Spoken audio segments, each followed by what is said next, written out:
नमस्कार, बहुत स्वागत है आप सभी का अपना उत्तर प्रदेश में और मैं हूं आपके साथ ज्योति। सीएम योगी आदित्यनाथ ने आगामी 30 दिसंबर को पीएम नरेंद्र मोदी के धर्मनगरी अयोध्या आगमन को अविस्मरणीय समारोह बनाने के लिए सभी प्रबंध करने के निर्देश दिए हैं। गुरुवार को प्रदेश सरकार के वरिष्ठ मंत्री सूर्य प्रताप शाही, दयाशंकर सिंह और महापौर अयोध्या सहित स्थानीय प्रशासन के साथ वर्चुअल बैठक कर सीएम ने कार्यक्रम की तैयारियों की समीक्षा की है और जरूरी दिशा निर्देश भी दिए हैं।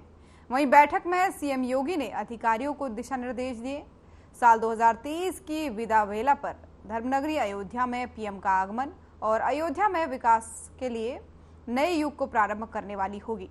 इस अवसर पर देश को न सिर्फ एक अंतर्राष्ट्रीय एयरपोर्ट का उपहार मिलने जा रहा है, बल्कि अयोध्या को हजारों करोड़ों की परियोजनाओं के उपहार भी मिलेंगे।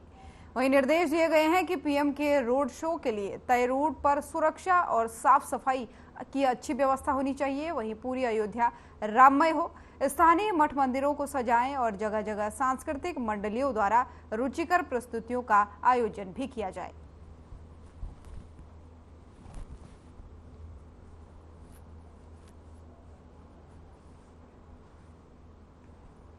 खबर अयोध्या से आपको बता रहे हैं, जहां पर पीएम मोदी का आगमन होने वाला है 30 दिसंबर को, जिसको लेकर के सीएम योगी द्वारा लगभग सभी तैयारियों का जायजा लिया जा रहा है और सभी को साफ तौर पर दिशा निर्देश गए हैं कि जो पीएम मोदी के आने का तय रूट होगा, रोड शो का जो तय रूट होगा, उसको लेकर के सुरक्षा और जो साफ सफाई है उसकी अच्छे से व्यवस्था की जाए। पूरी जो अयोध्या है उसको राममय बनाने की तैयारी हो चुकी है।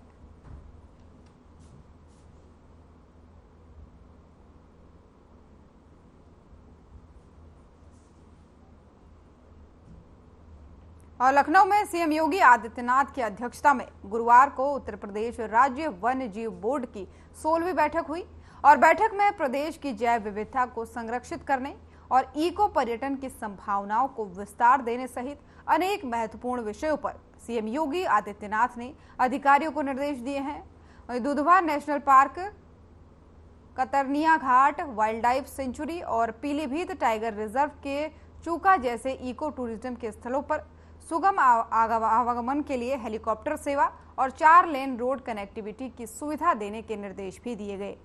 ऐसे महत्वपूर्ण पर्यटन स्थलों पर स्थानीय लोगों को गाइड के रूप में प्रशिक्षित कर नियोजित करने और सैलानियों के ठहरने की उत्तम व्यवस्था विकसित कर टूरिज्म का माहौल बनाने पर जोर दिया जाए।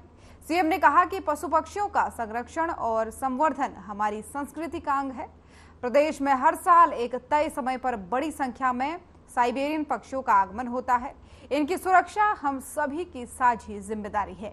इन पक्षियों और अन्य पशु पक्षियों के साथ क्रूरता, अमानवीयता स्वीकार नहीं होगी। ऐसी हर एक घटना के दोषियों के खिलाफ कठोर से कठोर कार्रवाई की जाएगी।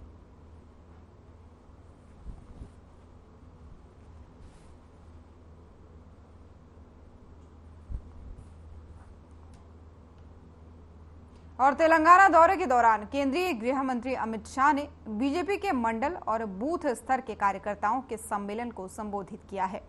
आपको बता दें कि 2024 में होने वाले लोकसभा चुनाव को लेकर बीजेपी चुनावी मोड में है। एक बार फिर केंद्र की सत्ता में वापसी के लिए गृह मंत्री अमित शाह ने तेलंगाना का भी मोर्चा संभाला है। बीजेपी चाहती है कि इस बार तेलंगाना में उसकी सीट बढ़े, जिसके लिए खुद गृह मंत्री शाह तेलंगाना दौरे पर पहुंचे हैं और लोकसभा चुनाव को लेकर के कार्यकर्ताओं को उन्होंने मंत्र दिया है।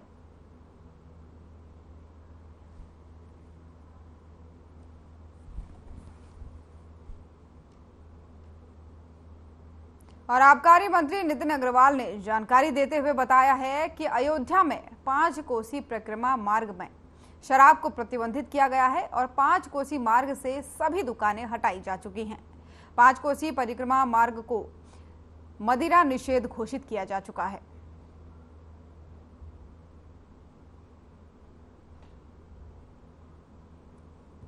अयोध्या एक बड़ा तीर्थ स्थल है जहां देश विदेश के सभी राम भक्त भगवान राम के रामलला के दर्शन करने आ रहे हैं।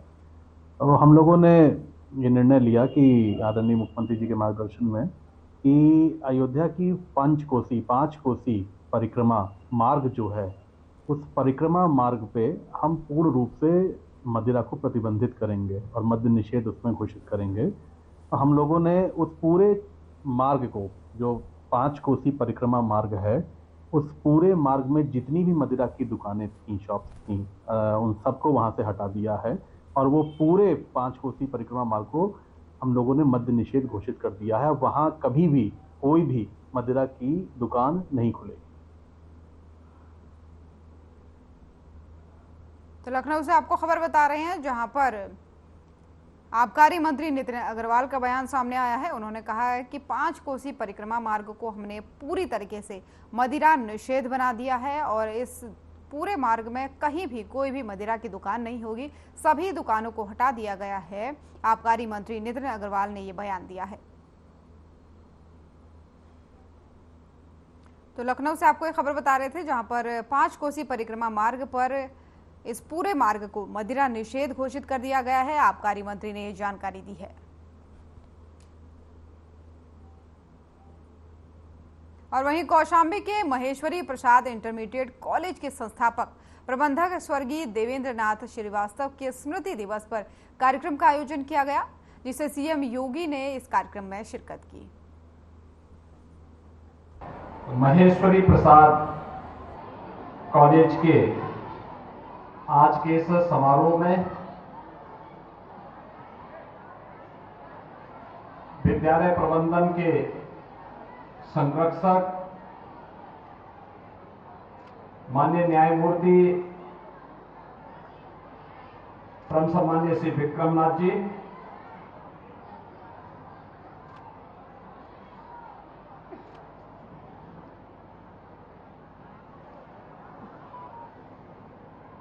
उत्तर प्रदेश सरकार में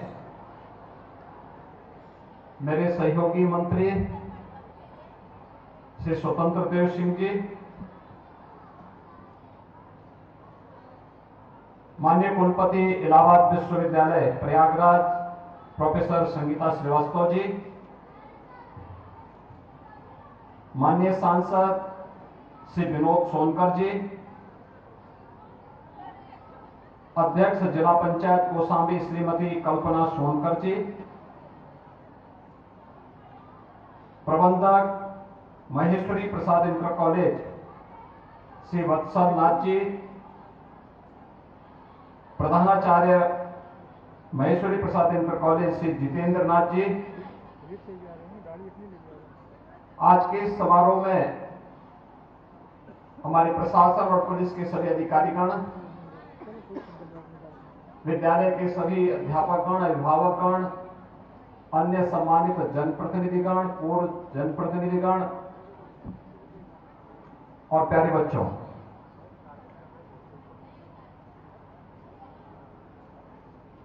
आज मुझे आप सबके बीच में आकर के अत्यंत प्रसन्नता की अनुभूति हो रही है कि कौशाम्बी जनपद के इस आलमचक में आज से 6 दशक पूर्व जब अपने पूर्वजों की धरोहर को संरक्षित करने और उस परंपरा को यहां की स्मृतियों में बने रहने के लिए जब उस समय के प्रख्यात अधिवक्ता श्री देवेंद्र नाथ श्रीवास्तव जी ने इस विद्यालय की शुरुआत की होगी, उस समय ये क्षेत्र कितना पिछड़ा रहा होगा, लेकिन मन में एक भाव था परोपकार का, जनसेवा का, पूर्वजों के प्रति कृतज्ञता भाव को व्यक्त करके हुए उनके नाम की अमरता को बनाए रखने का, और आज उनका ये सपना यहां पर महेश्वरी प्रसाद इंटरमीडिएट कॉलेज के रूप में साकार रूप से हम सबके सामने मूर्त रूप में है। मैं इस अवसर पर सबसे पहले विद्यालय के संस्थापक स्वर्गीय श्री देवेंद्र नाथ श्रीवास्तव जी को, और उन्होंने अपने पूर्वजों के प्रति, पितृ परंपरा के प्रति श्रद्धा का भाव रखते हुए, कृतज्ञता का भाव रखते हुए जिस संस्था की स्थापना की, बाबू महेश्वरी प्रसाद जी को, दोनों की स्मृतियों को मैं नमन करते हुए विनम्र श्रद्धांजलि अर्पित करता हूं। भाइयों बहनों, हम सब जानते हैं इस बात को। आप रामचरितमानस पढ़ते होंगे, उसमें तुलसीदास जी ने भी एक बात कही। उससे पहले आप जितने भी धार्मिक ग्रंथों को पढ़ेंगे और भारत की परंपरा के बारे में जितनी भी जानकारी लेंगे, आपको एक बात की जानकारी जरूर होगी, वो हमें एक ही प्रेरणा देते हैं। श्रीमद् भगवत गीता हो, रामचरितमानस हो, या अन्य जो भी ऐसे पैतृक, जो भी हमारी ऐसे पौराणिक परंपरा से जुड़े हुए स्थल हैं या ग्रंथ हैं, वे हमें एक बात की प्रेरणा देते हैं, श्रद्धावान लभते ज्ञानम। बिना श्रद्धा के ज्ञान नहीं प्राप्त हो सकता। श्रद्धा के लिए कृतज्ञता का भाव हमारे मन में होना चाहिए कि किसी महापुरुष ने अपने पूर्वजों की स्मृति को बनाए रखने के लिए इस विद्यालय की स्थापना की। और आज आप देख रहे होंगे, आज के समय में भागम भाड़ का जब समय है, लोग अपने स्वयं के व्यवस्था के लिए इधर उधर भाग रहे हैं, तब आज से 60 वर्ष पहले इस विद्यालय की स्थापना होती है। और वर्तमान में मुझे देख करके बहुत प्रसन्नता हुई कि 2526 बच्चे वर्तमान में यहां इस विद्यालय में अध्ययन कर रहे हैं, और जिनमें 1353 बालिकाएं पढ़ रही हैं। एक बहुत शुभ संकेत है, बालिकाएं स्कूल आ रही हैं। बालकों की संख्या मात्र 1173 है, यानी बेटियां एक बार फिर से यहां पे भी स्थान प्राप्त कर ली, आगे अपना स्थान बना ली है। ये जो 2500 से अधिक बालकों को उन्हीं के जनपद में, उन्हीं के गांव के इर्द गिर्द शिक्षा का एक उत्तम केंद्र मिला है, इसके प्रति, विद्यालय के संस्थापकों के प्रति, जिस महापुरुष के नाम पर है उनके प्रति हमारे मन में एक कृतज्ञता का भाव होना चाहिए। आप सब जानते होंगे कि जब हम लोग अपने प्राचीन गुरुकुल परंपरा में भी दीक्षांत समारोह होता था, उसमें एक आचार्य अपने शिष्य के प्रति यही बात करता था, यही भाव व्यक्त करता था कि उपदेश का सार यहां से शुरू होता है, जो आज भी तैत्तरीय उपनिषद में हम सबको इस बारे में देखने को मिलता है कि सत्यम वद धर्मम चर, यहां से शुरू होकर के, और फिर मातृदेवो भव, पितृदेवो भव, आचार्य देवो भव, अतिथि देवो भव, इन सभी का पालन करते हुए, यानी अतिथि यानी देवो भव का मतलब उनके प्रति कृतज्ञता का भाव, श्रद्धा का भाव, अंतःकरण से श्रद्धा का भाव। अगर किसी ने कुछ किया है तो उसके द्वारा किए गए योगदान के प्रति एक कृतज्ञता का भाव। पिछले 59 वर्षों में हजारों बच्चों ने यहां से शिक्षा अर्जित की होगी, वे ज्ञानवान बनकर के समाज में निकले होंगे, समाज में अलग अलग क्षेत्रों में वे अपनी सेवाएं दे रहे होंगे। कोई समाज सेवा के क्षेत्र में होगा, कोई शिक्षा के क्षेत्र में होगा, कोई व्यापार के क्षेत्र में होगा, कोई जीवन के अलग अलग क्षेत्र में रह करके किसी न किसी प्रकार से समाज और राष्ट्र के निर्माण में अपना योगदान दे रहा होगा। आज अगर वह कुछ कर पा रहा है तो उसके पीछे माँ बाप का संस्कार और माँ बाप के योगदान के साथ साथ इस विद्यालय का भी कंट्रीब्यूशन है, जिसने उन्हीं के घर में शिक्षा का एक केंद्र बनवा करके उन्हें यहाँ पे एक उत्तम केंद्र बनाने की प्रेरणा दी। और आज यहाँ पर बाबू महेश्वरी प्रसाद जी की स्मृति को ताजा रखते हुए यह इंटर कॉलेज अपने इस भव्य इमारत के साथ यहाँ पर 2500 से अधिक बच्चों को शिक्षा अर्जित करने के साथ साथ उनके ज्ञानार्जन का एक महत्वपूर्ण केंद्र बना हुआ है। मैं इसके लिए वर्तमान प्रबंधन को, जिनमें देश की जानी मानी हस्ती है, उनका भी हृदय से अभिनंदन करता हूं कि वे लोग इतना रुचि लेते हैं। स्वयं न्यायमूर्ति श्री विक्रमनाथ जी दिल्ली से इस कार्यक्रम में भागीदार बनने के लिए यहां पर आए। कुलपति जी प्रोफेसर सविता श्रीवास्तव जी विश्वविद्यालय के अपने कार्यों से समय निकाल करके इस विद्यालय में आए।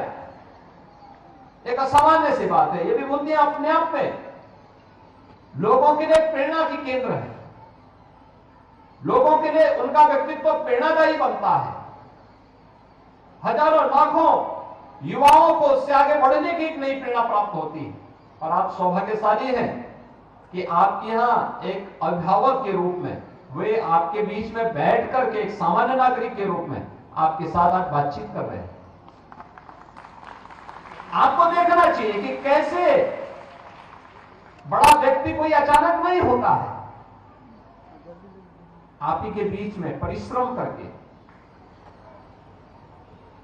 व्यक्ति पूरी लगन से, पूरी निष्ठा से जब व्यक्ति कार्य करता है तो बड़ी से बड़ी मंजिल प्राप्त कर सकता है, अवश्य प्राप्त कर सकता है। और यह विद्यालय के प्रबंधन, उसका एक उदाहरण आप सबके सामने है। यह विद्यालय जिस क्षेत्र में स्थित है वहां की आवश्यकता को ध्यान में रखते हुए सचमुच जो ज्ञापन मुझे प्राप्त हुआ है, मैं ज्ञापन को पढ़ देखूंगा, लेकिन बहुत सारी चीजें हैं जिसके लिए सरकार वर्तमान में कार्य कर रही है, जिस पर हम सबको मिलकर के सामूहिक प्रयास करना होगा। निजी क्षेत्र का बड़ा योगदान है। अगर बाबू देवेंद्र नाथ श्रीवास्तव जी जैसे विभूतियों ने उस कालखंड में इन शिक्षण केंद्रों की स्थापना नहीं की होती, क्या होता? जगह जगह जो विद्यालय बने, शिक्षा के केंद्र बने, ये केंद्र समाज के कंट्रीब्यूशन से लोगों ने अपनी प्रॉपर्टी दे करके, अपनी संपत्ति लगा करके, अपने पूर्वजों की कीर्ति को बनाए रखने के लिए, समाज का मार्गदर्शन करने के लिए, हमारी आने वाली पीढ़ी समाज और राष्ट्र के लिए कुछ योगदान दे पाएगी, इसके लिए उनके द्वारा एक प्रयास प्रारंभ हुआ। आज उसका परिणाम है कि निजी क्षेत्र का कंट्रीब्यूशन के सहयोग से ही आज जब हम शिक्षा की व्यवस्था को देखते हैं, एक बहुत बड़ा योगदान है, जिसके कारण आज शिक्षा की व्यवस्था में हम लोग कहीं टिक पाते हैं। याद रखना, जब भी समाज आगे होता है और सरकार पीछे होती है तो समाज प्रगति के नित नए प्रतिमान स्थापित करता है। जब सरकार आगे होती है और समाज पीछे होता है तो समाज स्वावलंबन और आत्मनिर्भरता के लक्ष्य को नहीं प्राप्त कर सकता। इसलिए समाज आगे था तो यह देश विश्व गुरु के रूप में स्थापित हुआ। जब हमने समाज को पीछे कर दिया, परिणाम क्या था? यह देश पिछड़ता गया।